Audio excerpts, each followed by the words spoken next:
இப்ப என்ன பிரச்சனை உங்களுக்கு? நீ வெளியே போக கூடாது. நான் ஏன் வெளியில போறேன் அபி? சசிமா கிட்ட போய் உன் வயித்துல வளர குழந்தையில எனக்கு இஷ்டம் இல்லைன்னு நீ சொன்னதுனாலதான் வெறுத்து போய் கலைச்சுக்கிற முடிவுக்கு வந்தாங்க தெரியுமா? நான் மட்டும் என்ன வேணும், நான் போறேன். உங்களுக்கு பிடிக்காத குழந்தை எனக்கு மட்டும் எதுக்குன்னு தான் போறேன். நான் உன்னை கலைச்சுக்க சொன்னா? நல்லா சொன்னா அத வேற குறிப்பா சொல்லணுமா? ஏய், நீ பேசாத. எங்க 2 பேருக்கு நடுவுல நீ வந்ததுல இருந்துதான் ஏதோ ஒரு பிரச்சனை வந்துட்டே இருக்க. அப்பெல்லாம் அது உன்னாலதான்னு எனக்கு புரியல. நான் என்னவோ நீ கூப்பிட்டு வேலைக்கு வந்த மாதிரி பேசுறாரு பாருமா. அபி, மாமா வந்த பின்னாடி அத பத்தி பேசிக்கலாம். என்ன வேலைக்கு சேர்த்ததே அவர்தான்.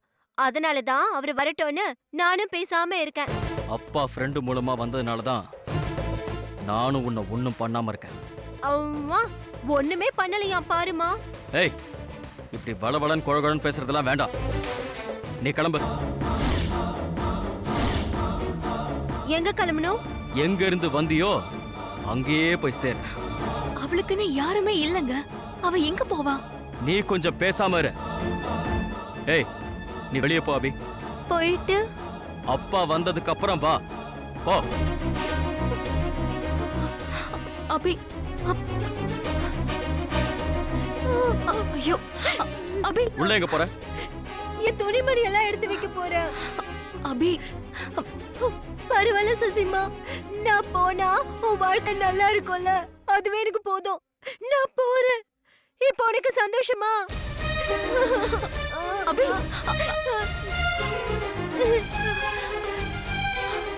அவளை எங்க போக சொல்றீங்க? அவ ஆள் சரியில்லை, ஜாக்கிரதையா இருக்க சொல்லி அப்பா சொல்லியிருக்காங்க. அதுக்கு அவ என்ன மாதிரி டேஞ்சரான ஆளுன்னு எனக்கும் புரியல. அப்பா வந்ததுக்கு அப்புறம் சேர்த்துக்கலாம் சசி. சசி, நீ மட்டும் போகாத சசி, ப்ளீஸ். நீங்க அப்படி பேசுறதுனாலதான் நானும் அப்படி ஒரு முடிவுக்கு வந்தேன். நான் அப்படி பேசினதுக்கு காரணம் வேற ஒண்ணு இருக்கு. என்ன காரணம்?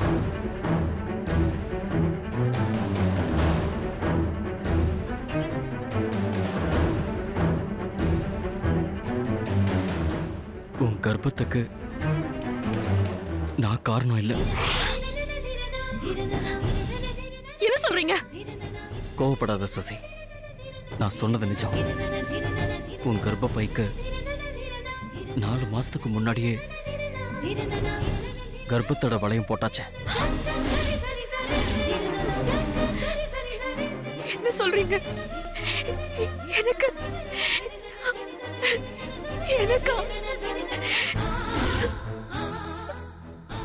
ஆமா, கர்ப்பத்தோட வளையம் போட்ட டாக்டர் உன்னோட பிரச்சனை எல்லாத்தையும் டீட்டெயிலா எக்ஸ்பிளைன் பண்ணுவார். உனக்கு வயிற்றுல கட்டின்னு லேசர் ட்ரீட்மெண்ட் பண்ணார்ல? ஆமா. அப்ப நடந்தது இது. அப்புறம் அப்புறம் எப்படி நான் கர்ப்பமான? அதான் டாக்டரும் கேட்கிறார். நானும் டென்ஷனா இருக்கேன். I'm sorryங்க. அழாத. உன்கிட்ட நான் இதை எப்படி கேட்கறதுன்னு தெரியாம நான் பட்ட பாடு இருக்கு. I love youங்க. I love you. Sasi, I love you. I do love you.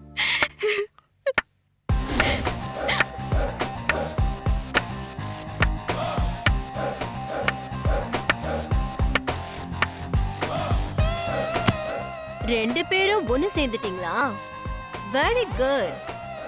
இதுக்குதான் புருஷன் பொண்டாட்டி சண்டையில வெளியாளுங்க யாரும் நுழைய பயப்படுறாங்க. கவலைப்படாதீங்க, சாவலையும் உங்க 2 பேரையும் ஒன்னா சேர்த்துதான் சாகடிக்க போறேன்.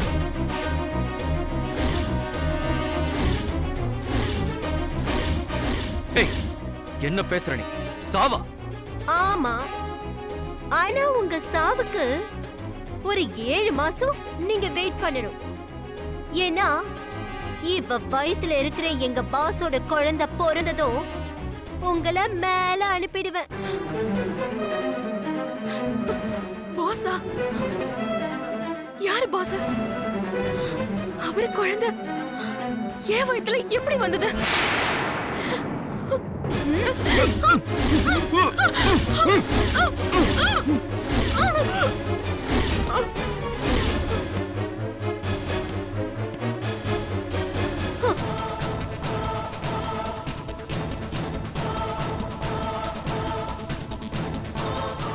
ஒரு வண்டி அனுப்புமா, 2 பேரை ஏத்தணும்.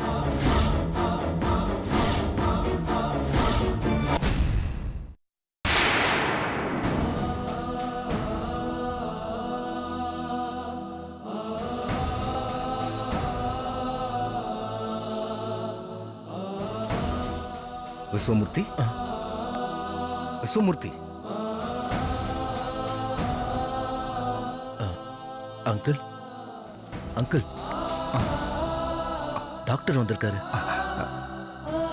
டாக்டர் வாங்க, உட்காருங்க. வீட்டுக்கு போயிருந்தேன். அங்க வாட்ச்மேன் மட்டும்தான் இருந்தான். ஐயா வரலன்னு சொன்னான். நீங்க இங்கதான் இருக்கீங்கன்னு அன்பு சொன்னான். அதனால தான் வந்தேன். அரவிந்த் இறந்த இந்த வீட்லயே நானும் செத்து போறேன் டாக்டர். ஏன் இப்படி அபசகுணமா பேசுறீங்க? என் பையன் ரொம்ப அதிர்ஷ்டமானவன் டாக்டர். அவன் செத்தத என்னால ஜீரணிக்கவே முடியல டாக்டர். பழகின என்னாலேயே ஜீரணிக்க முடியல. பெத்த உங்களுக்கு ரொம்ப கஷ்டமா தான் இருக்கும், ஒத்துக்கிறேன். இன்னையோட என் பையன் செத்து 3 நாள் ஆச்சு. இது வரைக்கும் அவன் சாவோட பாதிப்பு என்னை விட்டு போகல டாக்டர். நானும் டாக்டர் ராமச்சந்திரம் எப்படியாவது அரவிந்த காப்பாத்திடலாம்னு தான் முயற்சி பண்ணோம் மோஸ்ட்லி. ஆனா வேஸ்ட் பின் டிஎன்ஏக்களோட எண்ணிக்கை குறையாம இருந்தது அவனோட பேட் லக். உங்களுக்கு இன்னொரு விஷயம் தெரியுமா? என்ன டாக்டர்? இந்த டிஎன்ஏ ப்ராப்ளத்தை ஒரு விஷயத்தால கிரியேட் பண்ண முடியுமா? என்ன டாக்டர் சொல்றீங்க? ஜீனோ மேப்னு ஒரு விஷயம் இருக்கு. ஜீனோ மேப்பா? ஜீனோ மேப் தெரபி அப்படின்னா என்ன டாக்டர்? நம்ம எதிர்காலம் எப்படி இருக்குன்னு தெரிஞ்சுக்க நம்ம ஜாதகம் பார்க்கறோம் இல்லையா? ஆமா. அதே மாதிரி ஒரு மனுஷனுக்கு எந்தெந்த வயசுல அவனோட உடம்புக்கு என்னென்ன நோய் வரும்னோ அந்த நோயை எப்படி அதிகப்படுத்துறது, எப்படி தவிர்க்கிறது, ரெண்டையுமே அந்த ஜீனோ மேப் தெரபியால கண்டுபிடிக்க முடியுமா? ஒருவேளை நீங்க அன்னைக்கு கேட்ட மாதிரி யாராவது இந்த முறையில அரவிந்த ஏதாவது பண்ணிருப்பாங்களோன்னு விசாரிக்கலாமா? வேண்டாம் டாக்டர். ஏன்? என் பையனே போயிட்டான். இனிமே அதெல்லாம் தெரிஞ்சுக்கிட்டு என்ன ஆக போகுது டாக்டர்? ஏகப்பட்ட பணம் இருக்கு. என் சைல்டு இருந்து அனுபவிக்க யாருமே இல்லையே. நானா போய் பிரச்சனையை பெருசு பண்றது அவசியமா? அதனால அத விட்டலாம் டாக்டர். உங்க இஷ்டம். அவசரமா என்கிட்ட ஏதோ பேசணும்னு வர சொன்னீங்கல்ல, என்ன விஷயம்? எங்கிட்ட இருக்கிற கோடிக்கணக்கான சொத்துக்களை எங்க மரணத்துக்கு அப்புறம் என்ன பண்றதுன்னு தெரியல. ஒரு ட்ரஸ்ட் ஃபார்ம் பண்ணலாமா, இல்ல சில குறிப்பிட்ட அனாதை விடுதிகளுக்கு எழுதி வச்சிடலாமான்னு யோசிச்சுட்டு இருக்கேன். இந்த விஷயத்துல நீங்க என்ன நினைக்கிறீங்க டாக்டர்? நான் என் மனசுல இருக்கிற விஷயத்த சொல்லட்டுமா? ப்ளீஸ் சொல்லுங்க டாக்டர். ஒரு ட்ரஸ்ட் ஃபார்ம் பண்ணா அதை நிர்வாகம் பண்றதுக்கு நம்பிக்கையான ஆள் தேவை. இந்த காலத்துல அப்படிப்பட்ட ஆட்களை தேடி கண்டுபிடிக்கிறது முடியாது. ஆமா, இவ்வளவு சொத்துக்களை அனாத ஆசிரமத்துக்கு எழுதி வைக்கிறதுல எனக்கு உடன்பாடு இல்லை. ஏன்னா நிறைய போலிகள் அதுலயும் உருவாகியிருக்காங்க. பேசாம என்னோட சொத்துக்களை எல்லாம் கவர்மெண்ட்டுக்கு எழுதி வச்சிடலாமா? அதுவும் வேண்டாம், சரியா வராது. என்ன டாக்டர், எது சொன்னாலும் வேண்டாங்கிறீங்க? அப்புறம் இந்த சொத்துக்களை யார் தான் நிர்வாகம் பண்றது? ஏன் உங்க பேரனோ இல்ல பேத்தியோ நிர்வாகம் பண்ணட்டுமே? பேரன் பேத்தியா? ஆமா, உங்க வம்சத்து பேரனோ பேத்தியோ இந்த சொத்தையெல்லாம் நிர்வாகம் பண்ணட்டுமே. எப்படி டாக்டர்? நான் நாளைக்கு சொல்றேன் மிஸ்டர் விஸ்வமூர்த்தி. நான் வரேன்.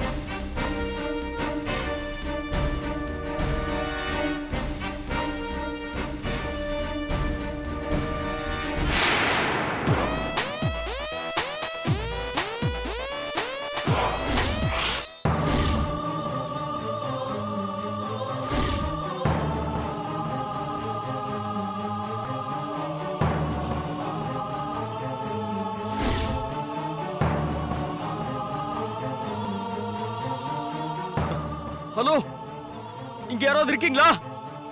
ஹெல்ப்! என்னங்க? ஹெல்ப் பண்ணுங்க! ஹலோ! என்னங்க? என்னங்க? என்னாச்சுங்க? சசி, நீ எங்க இருக்க? பத்திரமா இரு சசி. என்னங்க? கண்ணையும் கையையும் கட்டி இருக்காங்களேங்க. நீங்க எங்கங்க இருக்கீங்க? தெரியல சசி, என்னையும் அதே மாதிரி தான் கட்டி போட்டிருக்காங்க. ஹலோ, ஹெல்ப் பண்ணுங்க! ஹலோ, யாராவது இருக்கீங்களா இங்க? ஹலோ, யாராவது இருக்கீங்களா? யாராவது ஹெல்ப் பண்ணுங்க!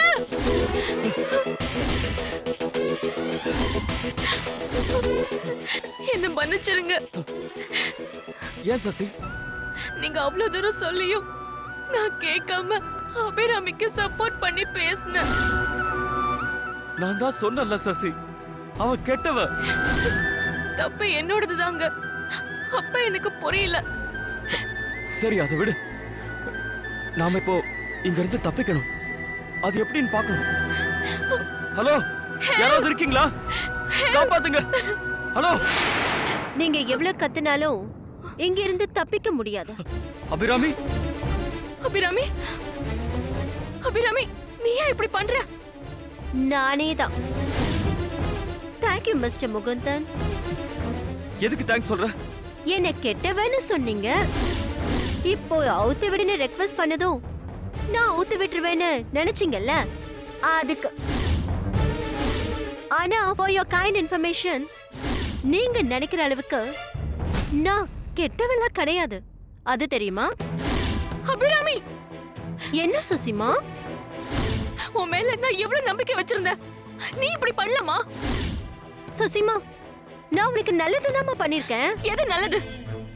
என் வயித்துல இருக்கிற குழந்தை யாருதுன்னு தெரியாம என்ன டென்ஷன்ல வைக்கிறது தான் நீ பண்ற நல்லதா? சசி, சசி, நீ டென்ஷன் ஆகாத. அபிராமி! என்ன? இங்க பாரு அபிராமி, சசினா எனக்கு உயிர். உனக்கு தெரியல? தெரியும். அதுக்கு என்ன? அவ வயித்துல இருக்கிற குழந்தை யாருதா இருந்தாலும் சரி, அத சுமக்கிறது என்னோட சசி. அவ கர்ப்பிணி. அவளை டார்ச்சர் பண்ணாத ப்ளீஸ். என்ன அவுத்து விடு. எங்க பாஸ் சொல்றத கலாட்டா பண்ணாம கேட்டு கோஆபரேட் பண்றதா இருந்தா உங்க 2 பேருக்கும் எந்த ப்ராப்ளமும் இல்ல. கோஆபரேட் பண்றீங்களா? என்ன கோஆபரேட் பண்ணணும்? அதுல பெரியவங்க சொல்வாங்க சசி. கேட்டு நடக்கிறீங்கன்னா அதுக்கு நான் ஏற்பாடு பண்றேன். கண்டிப்பா கேக்குறேன். என்ன பண்ணணும்? இது புத்திசாலித்தனம். நீ என்ன சொல்ற சசிமா? நான் என்ன சொல்லணும்? அத அவரே சொல்லிட்டார்ல, கேட்டு நடக்கணும். அப்போ எங்க பாஸ் கிட்ட பேச ஏற்பாடு பண்ணட்டுமா? பண்ணு அபிராமி. யார் உங்க பாஸ்? அரவிந்த் இறந்து எவ்வளவு நாள் ஆகுது? இப்போ 6 மாசம் முடிஞ்சது. இவரோட கோடிக்கணக்கான சொத்துக்களை ஆசிரமத்துக்கோ இல்ல கவர்மெண்ட்டுக்கோ எழுதி கொடுக்கறதுக்கு சார் தயாராயிட்டாரு.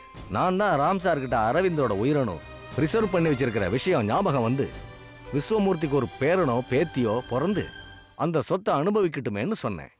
டாக்டர் என்கிட்ட வந்து அரவிந்தோட உயிரணு பத்திரமா இருக்கு, அதன் மூலமா ஒரு குழந்தைய அரவிந்தோட வாரிசா தர முடியும்னு சொன்னாரு. நான் ரொம்ப சந்தோஷமாயிட்டேன். நான் ராம் சாரை போய் மீட் பண்ணேன். நான் அந்த உயிரணுவை ஒரு பெண்ணோட கருமுட்டையோட இணைய வச்சு ஒரு கருவை உருவாக்க ஒரு டெஸ்ட் டியூப் போதும். ஆனா அந்த கரு ஒரு குழந்தையா வளரணும்னா ஒரு பெண்ணோட கர்ப்பப்பை வேணுமே. அதாவது வாடகத்தாய் மாதிரி வேணும்னு சொல்லியிருக்கீங்க. ஆமா, அந்த மாதிரி சமயத்துல பல பெண்களை தேடணும். குடும்ப உறவுகளோட வாழற பெண்கள் வாடகத்தாயா மாறினா நிறைய சிக்கல்கள் வருதுன்னு தனிப்பட்ட முறையில யாராவது பெண்கள் கிடைக்கிறாங்களான்னு ட்ரை பண்ணோம். என் மனைவி தனிப்பட்ட பொண்ணு இல்லையே, இவ ஒரு குடும்ப பொண்ணு தானே. உங்க மனைவியை நாங்க தேர்ந்தெடுக்க காரணம் வேற என்ன? எனக்கு என்னோட வம்சாவளி முக்கியம், எங்க குலம் ஆச்சாரம் முக்கியம், எங்க இன மக்கள் முக்கியம். எங்க கிட்ட இருக்கிற ஒரு பவித்திரமான ஒழுங்குமுறை வேற இனத்துல இருக்காதுன்னு எனக்கு ரொம்ப நம்பிக்கை. அதனால கண்ட கண்ட பெண்கள் வயத்துல எங்க குடும்ப வாரிசு வளர்றதில்ல எனக்கு இஷ்டம் இல்லைன்னு சொல்லிட்டாரு. ஏதாவது ஒரு ஜமீன் வம்ச பொண்ணு வேணும்னு சொன்னாரு. இந்த நேரத்துல தான் சசிகலாவுக்கு வயிறு வலிக்குதுன்னு அபிராமி என்கிட்ட கூட்டிட்டு வந்தாங்க. சசியம்மாவை பத்தி சொல்லும் பொழுது அவங்க ஜமீன் வம்சம்னு சொன்னேன். நான் இந்த விஷயத்த டாக்டர் கிட்ட சொன்னேன். சசிகலாவோட பூர்வீகத்தை தேட ஆரம்பிச்சோம். ஷாக் ஆயிட்டோம். என்ன ஷாக்? சசிகலா எங்க தூரத்து சொந்தம்னு தெரிஞ்சது. நான் உங்க ரிலேஷனா? ஆமாமா. இப்போதைக்கு நீ அனாதை. உன்னை பெத்தவங்க ஆக்சிடென்ட்ல இறந்து போனதுனால நீ அனாத ஆசிரமத்துல வளர்ந்த. கரெக்டா? ஆமா. அங்க வச்சு டொனேஷன் கொடுக்க வந்த முகுந்தன் உன்னை லவ் பண்ணி கல்யாணம் பண்ணிக்கிட்டாரு. கரெக்டா முகுந்தன்? ஆமா. அநாத ஆசிரமத்துல உன்னோட இன்சியல் என்னன்னு ரெஜிஸ்டர் ஆயிருக்கு? ஆரியல். அந்த ஆறுங்கிற உங்க அப்பாவோட பேரு? ராஜமூர்த்தி. எல்லுங்கிறது என்ன? தெரியல. அப்பா எப்பவுமே ஆர்எல் சசிகலான்னு சொல்றதுனால என் பேர் அப்படி போடுவேன். That's L stands for your family surname லிங்கனார். உங்க அப்பாவோட ஒரிஜினல் முழு பேரு ராஜமூர்த்தி லிங்கனார். என்னோட முழு பேரு விஸ்வமூர்த்தி லிங்கனார். நீங்கெல்லாம் எந்த ஊரை சேர்ந்தவங்க தெரியுமா? தேன்மலைன்னு கேள்விப்பட்டிருக்கியாமா? என் பாட்டியோட ஊருன்னு அப்பா சொல்லிருக்காரு. கரெக்ட். உங்க பாட்டி பேர் என்ன? அவர் ஏதோ சொன்னாரு, ஞாபகம் இல்ல. எங்க அப்பாவோட அக்கா தான் உன்னோட பாட்டி.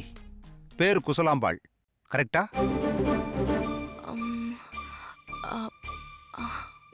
அப்படித்தான் ஏதோ ஒரு பேரு. இதையெல்லாம் ரிசர்ச் பண்ணி தெரிஞ்சுக்கிட்டப்போ நீங்க சாரோட மருமக உறவு முறைன்னு தெரிஞ்சுக்கிட்டேன். நான் உங்ககிட்ட இந்த குழந்தைய வயித்துல வைக்கிற விஷயத்தை பத்தி பேசலான்னு வந்தப்போ உங்க கணவரை பத்தி எனக்கு ஒரு உண்மை தெரிஞ்சுது.